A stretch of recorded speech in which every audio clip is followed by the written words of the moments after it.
Hello everyone, my name is Vikal Jain and today I am going to tell you how to translate any content in Excel from one language to other. This feature is available in Google Sheets and you may copy your data from Google Sheets and paste it into normal sheets. So I'm going to use Google Translate function for that and let's begin. So equals Google Translate and here it is. So this function is available only in Google Sheets. So I'm on Google Sheets.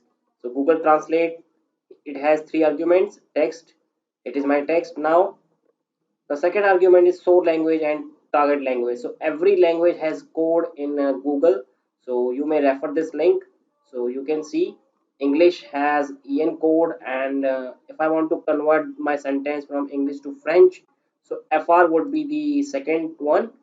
So let's put here.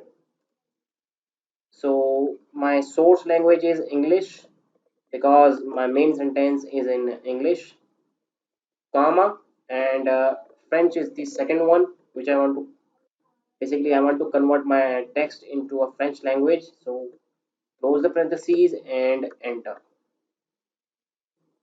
and you can see my text has converted into a French language. You may convert any number of cells from these this function. So keep enjoying and keep learning.